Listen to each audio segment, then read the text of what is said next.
I wanted to start this morning off with a little fun. And so what I'm going to do is I'm going to show you some pictures on the screen, and I'm going to ask you to talk amongst one another and talk about what you think, whatever's in the picture, what is the purpose of whatever is in the picture, and then we will talk about that. So here's the first one that you could see. If you're at home, go ahead and talk about that amongst those who are with you. But so here's the first one. What is the purpose of what you see? Go ahead and talk to each other about it. What's the purpose of it?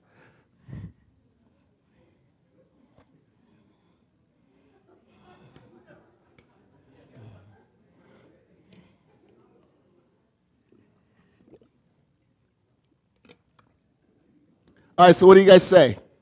What's the purpose? Memories? Memories? Anyone else? Memories? All right, how about this next one?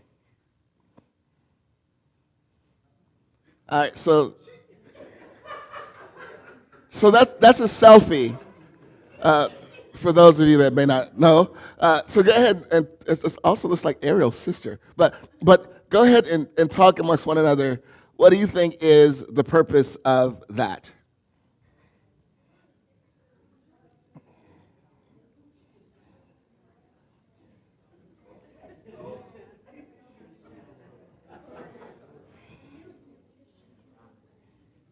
All right, so what is the purpose of a selfie? Loves a new haircut? Okay. Anyone else? Purpose of selfies? What's that? Showing confidence? Okay, anyone else? So when you take a selfie, what's your purpose? Like, what are you trying to do with your selfie? Send it? Okay. Okay. All right, so then how about this last one? What is the purpose of that? This last one. What is the? I don't know what y'all are watching on Netflix, but yeah. So what is the purpose of that? Specifically, one of these. Yeah.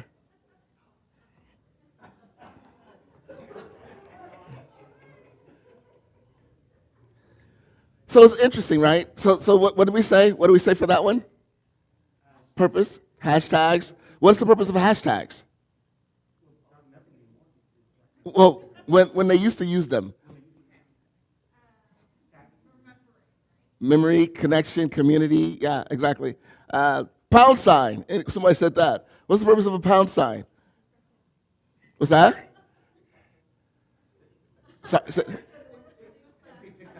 Oh, tic-tac-toe. Okay. Pound sign. Whenever you're on hold, want to advance to the next thing, you push the pound sign, kind of thing. All right. So it's interesting. Like you look at those elements and those photos. But here's the thing that I wanted to share. It's interesting when you actually go back and you look at something and you figure out that it has a purpose. And once something has a purpose, it takes on a different meaning, right? Without memories, a photo is just a picture. Right? It takes on a new dynamic when you look at a photo and it takes you back, right? It takes you back to a place, it takes you back to a moment, it takes you back to an experience or something along those lines. Same thing with the selfie, you know. Part of that is people take selfies because they want to share the moment. Like, look where I'm at. Look at what I'm experiencing. Look at what it is that I'm doing. So it's more than just, you know, some. And sometimes they want to show off, but that's a whole other thing. But there's something about it. It takes on new meaning when you realize a selfie is more than just a self picture, or the pound sign or the hashtag sign. When you begin to look at things and you begin to discover that they have purpose and be able to utilize them in their purpose, again, just that one thing. Because before, the pound sign used to be something that just takes the extra space on a button on your phone, right? Remember that? So now we're kind of dating ourselves, aren't we? For back in the day, so for those of you that may not know, back in the day, there used to be these things called landlines. And connected to those landlines, there used to be these things called phones, where you actually pick up the phone and dial. And on the dial, what you do is you would actually push buttons to dial. And on the bottom left corner was always the pound. Was always the pound sign. So for that history lesson, now we'll go ahead. We'll move forward. But it's amazing when you look at something and it takes on purpose. Why am I saying that? Because I think it's important for you to recognize that. How does my life take on meaning? How does my life take on significance? How does my life move from a place to where I'm just existing? Or how did my life move from a place where I'm just taking a space to where now I know that my life counts. I know that my life is significant. I know that my life, again, that it has meaning. And that goes back to purpose. Purpose is the thing that changes everything. And so, matter of fact, you can see this question. This is a question I was kind of wrestling with this week. You can see that on the screen is, when does a human move beyond mere existence and a space filler, right? When do they move beyond that? And here's the thing as well, is we're always trying to find out, right, is if there's something to my life, because we'll always ask the three-worded question. Do you guys know what that is? Who am I? Sorry. They're like, okay, so this is not English class. Not English class. Who, what, where? Ken, there's a couple more, right? Because there's still how and why. But yeah, so who am I? It's a question that we always try to look to and try to figure out the answer to. Why? Because there's a part of us that wants to know that my life means something, that my life matters, that my life makes a difference. And so what we do is we pursue, hopefully, trying to find that purpose with our lives. There's actually, and so we're in the middle of a series called The It Factor. And here's what I wanted to do with this series is, there are times when you look at certain people, and you look at them and you go, they have it. I don't know what it is, but there's something about them that stands out. There's something about them that is significant. There's something about them, and sometimes that it is something that we admire, that we would say, you know what, I would love to have it in my life as soon as I find out what their it is. And so what I wanted to do with this series is I wanted to kind of walk through and look at the it factor for our lives, because ultimately, one of the things I was saying in week one is this is an opportunity that we get with the grace of God to be able to reinvent ourselves and reinvent our lives and move our lives in a different direction because we're given the gift of a new year.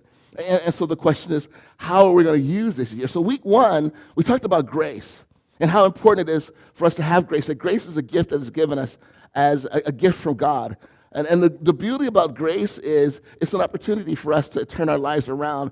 And so we said that one of the things we challenged us is over the course of this year, we are going to fail. We're going to make mistakes. There's resolutions that we're going to make that we're just not going to follow through on. And so that's where grace comes in. Grace says, look, I blew it, but my story's not over. It's not done. So let me get back up and continue to walk this path. And so then last week in week two, we talked about love. And specifically, we talked about loving God and seeing the difference that his love makes in us and wanted to take steps of growth in our love relationship with God this year. And with it, there was the encouragement of, if you look at the resolution that you want to make with God this year, don't start with large, grandiose gestures that are impossible for us to be able to do. Is go back and look at your life and look at what's one small thing. What is one small thing that I could change that would begin to see implementation of growth in my life? Or what is one small thing that I could change that would change the conditions in which I am so that change could begin to happen in me, is what we looked at last week. And so what I wanted to look at this week is, I think it's something that's really key, and that's purpose. And that's purpose, knowing that my life counts. Because the biggest challenge in being able to change our lives is when we're able to find a reason why. Why? Many times we fail to change because we're focused on the what. What do I want to change? And there's nothing wrong with identifying the what. The problem is the what is just not a great motivator over the long haul, or it's not a great motivator when there's temptation, or it's not a great motivator to get back up when you do fail. But if we can understand the why, if we can look at that, and now the why begins to drive us to change, that makes a difference. And really, if you're able to find out what your purpose is, then that becomes a motivator. to change and grow and become better because I want to remove the things that are in my life that hinder me from being able to pursue my purpose. There's an article that I read on Psychology Today that I wanted to share with you. Here's a quote from it. It says, "A deep sense of purpose can be a powerful catalyst for personal growth. Understanding your why clarifies your goals, fuels motivation, and lays the foundation for long-term success. Purpose-driven individuals are more likely to pursue continuous learning and self-improvement, which enhances their overall fulfillment and productivity."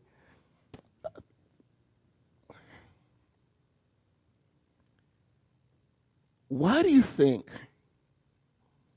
God hates sin? Like, have you ever taken the time to sit down and think about we know that sin is evil and is bad and that kind of thing. We know that. We know that sin is something in our lives we should try. But ultimately, what is one of the reasons why God hates sin? And I'll tell you why. Because sin distracts you from your purpose. It takes you off the path in which you were created, and it puts you in a place, a different course, where now you're pursuing something as to pursuing what God has created you for or what God has designed you for. And so as a result of that, we face a spiritual enemy. We really do. His name is Satan. Thank you. You know, people are like, my mother-in-law. No, just joking. That's not me, though. That's not me. I'm not saying that. It's just a joke. I'm just joking. Yeah. It's one of those jokes you think about, like, after you say, no, I'm not talking about my mother-in-law. She's not Satan at all. But you're welcome. Yeah, I'm not going to say that. All right, but as you really begin to recognize, we have a spiritual enemy. And that spiritual enemy, his goal is to distract you from your purpose. If he can distract you from your purpose, your created purpose, then he puts you on this path where you willy-nilly live through life, maybe destructively live through life. If he can distract you from your purpose, then he's accomplished his goal as well. Because the thing is, when you're on the path for purpose, it's interesting what purpose does is purpose empowers you. Purpose frees you. Purpose moves you. But also what purpose does is purpose draws you. It draws you to God. It deepens your desire for something greater in him. Because you realize when it comes to pursuing your purpose, you don't have the power to be able to do it yourself. And so what you do is you go to God and you say, God, I have this purpose, a purpose that you desire for me. And so I want to pursue you, connect with you, grow in you, and develop my relationship with you so that I can pursue whatever it is that you have for me and living the life that you desire for me as well. And so here's the question, because if we're asking that question, like, who am I, what's my purpose? And I think sometimes what we have a tendency to do is, and I've been guilty of this, is I'll say, God, I want to know my purpose. I'm waiting for my purpose. God, tell me my purpose. And typically, when we're asking that question, we're looking for my design, like my specific design. Like some people purpose, like for example, we would say with TJ, obviously his purpose is connected to music. Would we agree? It's connected to music in some ways. I mean, God uses him that way powerfully. We would say with Todd, part of his purpose is coaching. Like God uses that powerfully. And so sometimes we look at those specific examples and we go, well, I don't know what my purpose. And so what we do is we settle for inactivity and we do nothing. Meanwhile, our habits, our struggles, our wrestles grow in their power to begin to take over and misdirect our lives. So when you read through the Bible, you'll see examples of specific will that God will say, hey, Moses, I want you to deliver my people. Or you'll see examples of specific will of God. But also, when you read through the Bible, you'll see examples of the general will of God.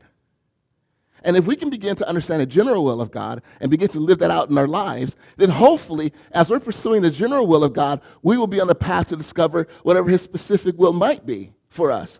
But let's say we don't discover his specific will. If I'm living out his general will, then guess what I still live out and have? A tremendous life. A life of meaning. A life of purpose. And so Jesus actually laid it out. What is the purpose of our life? He says this in Mark 12, verse 30 and 31. We always seem to come back to this, don't we? And you must love the Lord your God with all your heart, all your soul, all your mind, all your strength. The second is equally important. Love your neighbor as yourself. No other commandment is greater than these. So simply put, the purpose of our human existence is to love God, love ourselves, love others. If we're doing those three things with our lives, then if God does have a specific purpose for our life, he can direct it to wherever he desires for it to be. But if we're loving people the way that God has desired for us to love them, oh my goodness. So last week we talked about loving God. Next week we're going to talk about loving ourselves. So specifically today, I wanted to look at loving others and seeing our lives being able to fulfill the purpose that God has created us. Because it is very clear that when someone decides to follow God, he also desires to see their life be used to make an impact, an eternal impact. And so if you understand that, then what you begin to do is you begin to look at the resolutions that I want to do. I want to remove the things out of my life that's going to hinder me from being able to live life the way that God has designed me to be able to live it. And so that's what you begin, and it becomes a greater motivator. And we'll talk about that as we continue on. But why is it so important for us to understand our purpose, especially for those of us who call ourselves followers of Jesus? Why is this so important? And the main reason why is because right now today, Christianity has a perception problem, a significant perception problem. There's an article that I read on a website called faithview.com. And there was a survey that was done called Jesus in America. And so here's what they did, is they asked Christians, how would you describe yourself? And then they asked people who are religious but not Christians, how would you describe a Christian? And then they asked people who are not religious at all, how would you describe a Christian? So for the Christians, here's how they describe themselves: giving, compassionate, loving, respectful, friendly. Which is what we should be, right? That's what we're shooting for. But for those of other religions that describe Christians, here's what they said: judgmental, hypocritical, self-righteous, arrogant, and then friendly. And then for the people who are non-religious, here's what they said: hypocritical, judgmental, self-righteous, arrogant, and unforgiving. So we have a perception problem. And here's the thing that's really important that I think is vital for us to understand. I am not loving if I declare myself loving. Hey, I'm a loving guy. Hey, but I'm a loving guy. Hey. I'm loving if my family tells me that I'm loving. I'm loving if my friends tell me that I'm loving. I'm loving if my neighbors and my community tell me that I'm loving. So it's important for us to begin to just kind of examine ourselves. Like, am I living out the loving life that God has called for me to live? That's why I've been emphasizing those who are Christians compared to those who are followers of Jesus. I've really been trying to show the difference between the two. And we're gonna look at that today, because we're gonna talk about Christian as far as religion versus following Jesus, which is love. We're gonna look at the difference today, because I think many people who call themselves Christians today, when we look at their lives, we don't see followers of Jesus. And so how do we make sure that we, as we're living out God's purpose in our lives, as we're living out lives of love, how do we make sure that we live our lives in such a way that people will look at us and they will see the it factor? They will see, like, oh my goodness, so-and-so is so loving, supportive, encouraging. So-and-so told me off today. But it was the nicest way I've ever been told off in my life. It was so kind. They dealt with my issue, but they were so nice about it.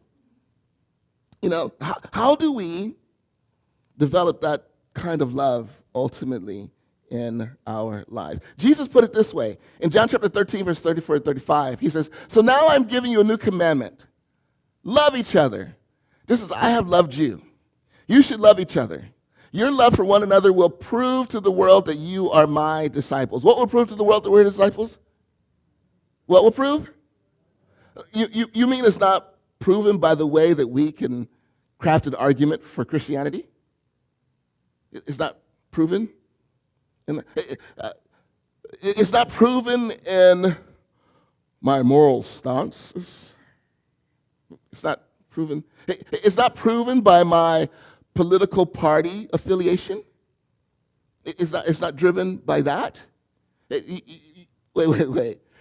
So you're saying that it's driven by love. It's driven by love. Because I think a lot of times today when I look at sometimes the way that we as Christians describe ourselves, it seems like love is not really a part of the demographic. Right? There's a lot of other languages that is used. So what I desire for us to do is, if we understand our purpose and we understand the capacity that Jesus has given us to love, then again, that does become a motivator for me to say, hey, I want to deal with my stuff so that I can be as loving to others as Jesus has called me to be. I want to move the stuff that's in my way. I want to remove my tendency to step on my own tail, right? And get in my own way of what Jesus desires and longs for me to do. So here's what we want to do, is I want to give you an example of love versus religion. And we'll see that in this story. And then what will happen is hopefully this will encourage us to say, you know what, I want to be a follower of Jesus as opposed to religious. So there is this guy, and you've heard me tell stories about him before, but hopefully this is a different spin on his story that we'll look at. But there's this guy named Zacchaeus. And Zacchaeus was a tax collector. Now, for those of you who don't know what tax collectors are, just to give you a quick background on them, for those of you that have heard it, just kind of walk with me through this for those who haven't. But basically what a tax collector is they were Jewish people who worked for the Roman government that collected taxes from their own people, which for you is already kind of selling out, right? Right? You're working for the overthrower to tax me. So that's already a problem. But also, the Romans never put a regulation on how much tax collectors could collect. And so what tax collectors would do is like, oh, you owe 40? Oh, so you have to pay me 100. You have to pay me 100. And because they worked under the authority of the Roman government, you had to obey, or else you would deal with the fallout from the Roman government. So you had to obey. So what would happen is, not only did tax collectors work for the enemy, they would take advantage of their own people in order to gain financial wealth. Now here's the thing about Zacchaeus, is not only was he a tax collector, he was a chief tax collector. So, I mean, think about like Arbonne or Amway. Remember the pyramid schemes where you would have some people work under you, that kind of thing, and then you would make money based on how well they made money. So Zacchaeus was the top of the pyramid scheme, for example. And so the other tax collectors would collect money, and he'd be like, hey, you guys pay me. You pay me. So they had to pay him. So it's kind of like that element where he was doing really well financially. So as a result of that, he was really hated by his community. Because not only were you a tax collector selling out on your people, charging us, but now you're a chief tax collector. So then what happens is Jesus is going through Zacchaeus' town, and Zacchaeus wants to see Jesus. Now, according to the passage, Zacchaeus was structurally challenged. He was short. And so what happens is Jesus coming through town, and he wants to see Jesus. So he's like, hey, I want to see Jesus. And so imagine like Okay, so picture this, somebody that you hate, and there's something that they want to see. You'd be like, hey, I'm trying to see. Right? So you kind of get in there, because it's like, dude, shut up, kind of thing. And so what happens is Zacchaeus wants to see Jesus so much, he's not deterred by the crowd who won't let him be able to see. So the Bible says that he found a sycamore tree, he climbed up the sycamore tree, so there he could be able to see Jesus. And so when Jesus gets to I almost said Zachamore tree. When Jesus gets to the sycamore tree, here's what he says to Zacchaeus. In Luke chapter 19, verses 5 and 6, it says, when Jesus came by, he looked at Zacchaeus and called him by name. Zacchaeus. Now, how cool is that? I mean, not only is you see Jesus and you've never met Jesus before, but Jesus looks at you and calls you by name. He said, quick, come down. I must be a guest in your home today. So Zacchaeus quickly climbed down and took Jesus to his house in great excitement and joy. So Jesus is like, yo, let's hang. And Zacchaeus was like, all right, let's go for it. Now, that's love. That's love. Actually, this hand was love. So now, that's love. But now, let's look at what the religious did. Here's what the religious said, and people said, in Luke chapter 19, verse 7. But the other people were what? Displeased. Displeased. He has gone to be the guest of a notorious sinner, they grumbled. Now, not just a sinner, a notorious sinner. Like sinner of sinners. Like the kind of sinner that you go, right? He's like the sinner of, so in other words, love said, hey, let's get together and let's hang out. What religion said was, reject him. And literally, you know what they're really thinking? I'm better than Zacchaeus. I'm better than him. Why don't you come hang out at my house, Jesus? I'm better than that. I don't know why I did that. Pump the chest, pop the collar. But I'm better than that, Jesus. I'm better than that. And in reality, there's something that Jesus saw in Zacchaeus that he wanted to invest in and see Zacchaeus be able to grow. And so it's important for us to decide, do I want to be religious or just a Christian? Or do I want to be a follower of Jesus and show love? Which do I desire to be? Because here's the thing, and we've seen this. Religion and religious reject. Religious criticize. Religious separate. Religious, right? They look down on you. They look down on you. Because I've seen it, and I've experienced when people have judged me. And typically, the motivation behind their judgment is because, Ken, I am better than you. At least in that area.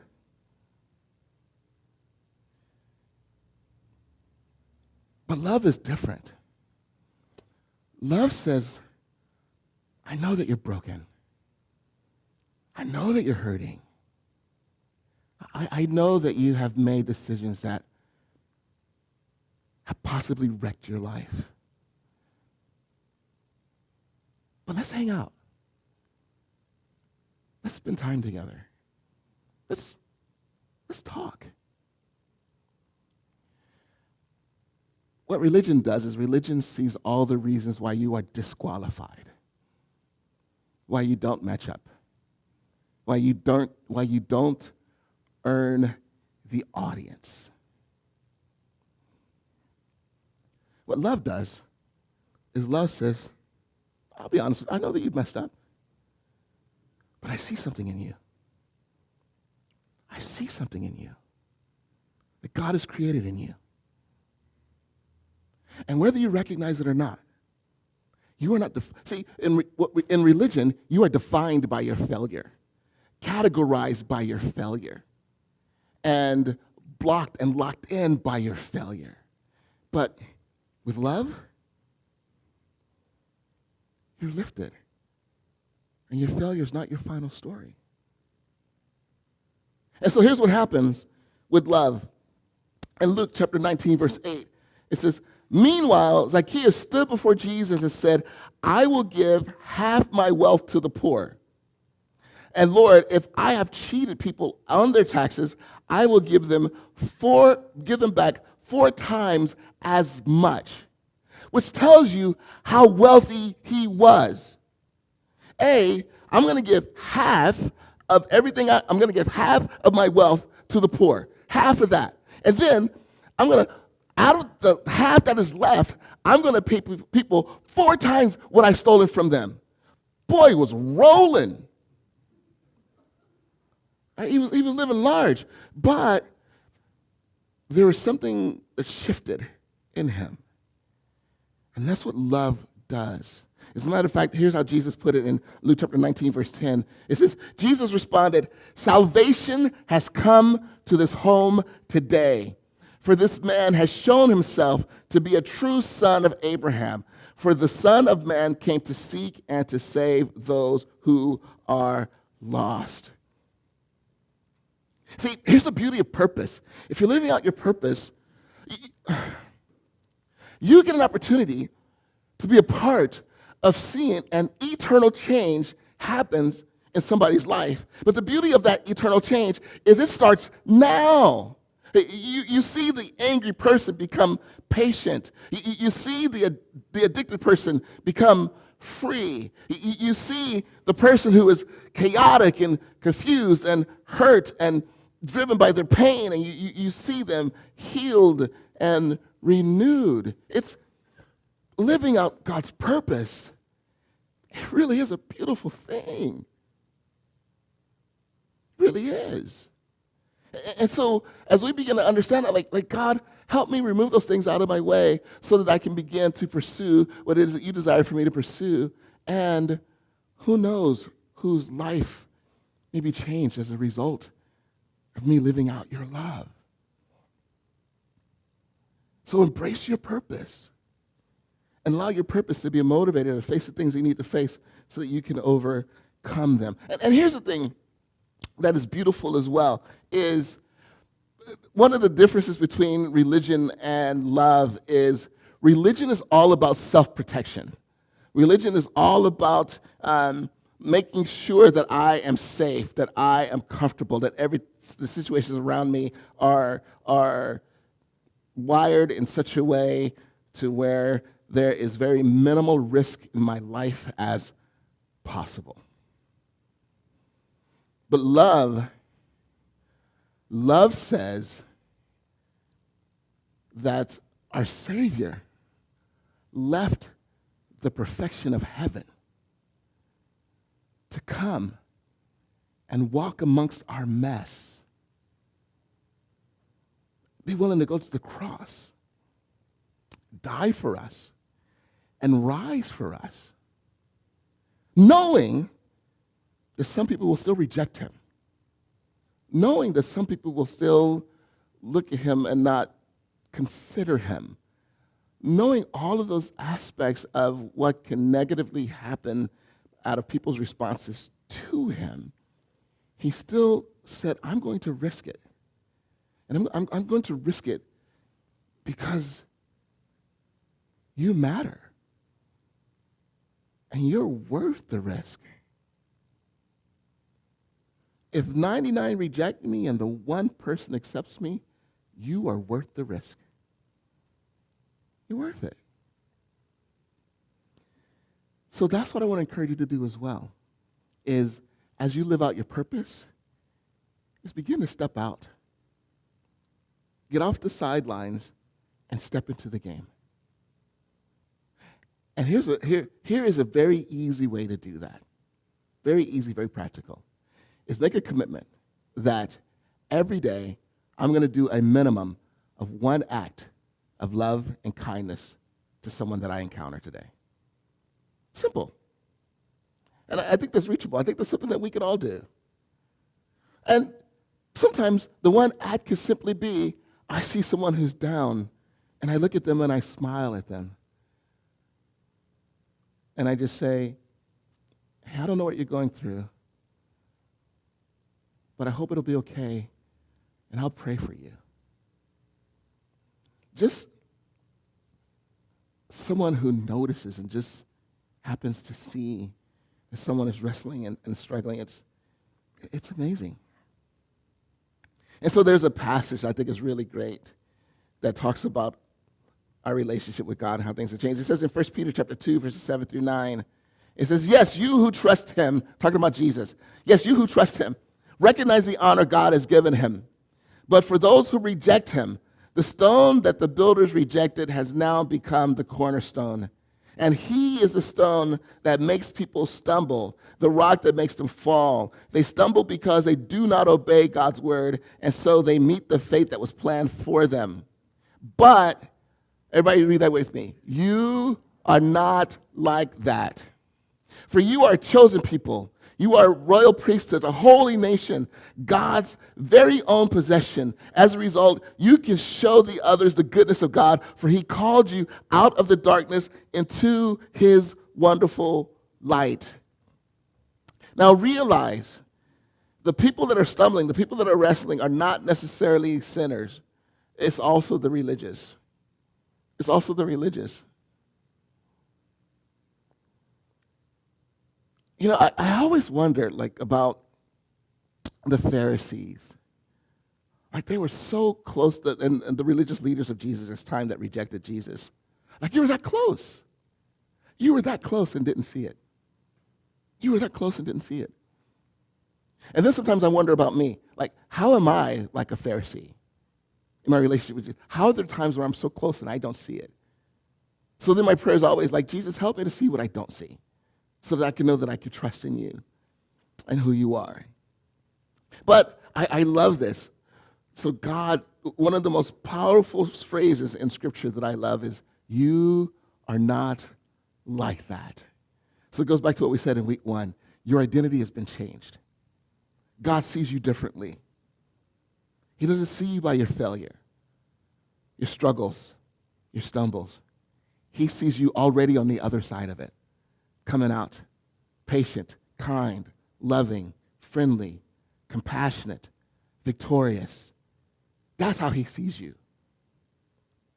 And so he wants to encourage you to see yourself as he sees you. And so as a result of that, then here's what I love. He says, you are not like that. First of all, he says, you are my chosen people. You are my chosen people. Now, here's the thing that's really interesting. The word chosen there, the implications are, let's say, for example, when Heidi and I were house hunting back in 2006, we went to this one house, and I may have told you about this before, but we went to this one house, and we walked in, and you know it's bad when you meet the realtor at the door, and the realtor says, now, as we go through this house, I want you to have a vision.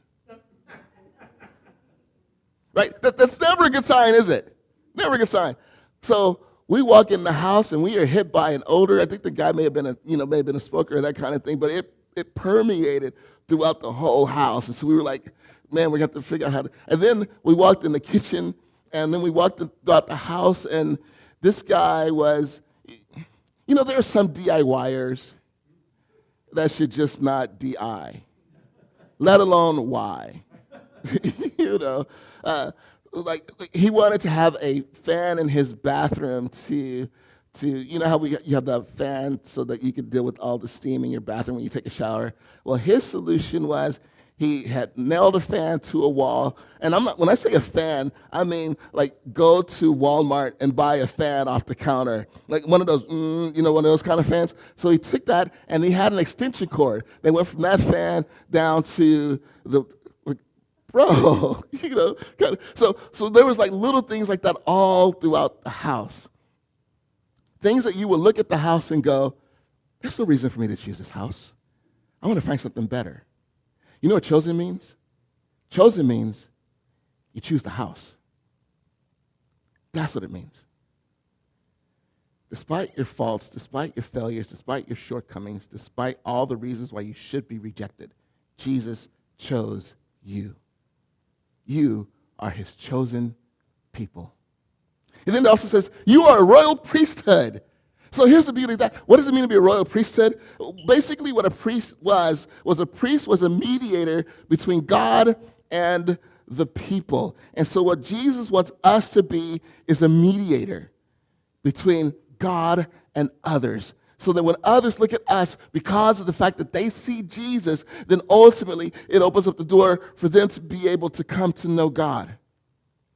And so, again, what if we lived in such a way to where if people were to describe us, they would say giving, compassionate, kind. What if those were the things that were used to describe us? Not that we describe ourselves that way, but they describe us that way because they see it in us. They see that love in us. You are his royal priesthood. And then it says, a holy nation. And a lot of people look at holy nation means that you are morally perfect. There is an aspect of holy that means that. But the real definition of holy is set apart. Like there's something that's categorically different about you. And that's what God wanted ultimately Israel really to be, was that people would look at Israel and go, oh my goodness, you are led by God. Boy, we want to be like this nation. And so when God says that about us, he wants us to understand that we are set apart by him. We are set apart by him as loving. We are set apart by him as to be reflective of him. So when it says that you are a holy nation, it means that you are, that again, you have it. That when people see you, they see it.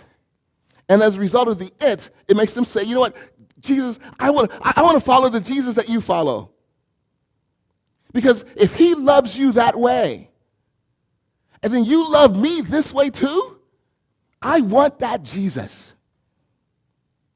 And then I love this because it ends it, like any sandwich, you have what? You have the bread, you have like the lettuce and the tomato, a zucchini, alfalfa sprout, whatever it is that you want to, and then the meat, and then you have the bread on the bottom, right? Oh, don't forget the cheese. And so what Jesus does here, what God does here, is he says, you are my chosen people.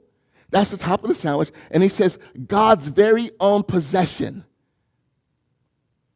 So he finishes this up with this incredible sandwich. And I can't wait till church ends now so I can go eat. But that's how he sees you. That's how he sees you. And then I love this. He says, because you have been rescued from darkness to his wonderful light. Now notice, you have been rescued. Not you will be rescued. Not you could be rescued. Not, hey, it'd be nice if you were rescued. No, you have been rescued. So whatever it is that you desire to see change in your life as a result of this year, that God, I want to follow you, and I want to begin to overcome, you have been rescued from it. You have been rescued. So you can say, look, anger, you no longer define me. I am practicing patience because that's who I am.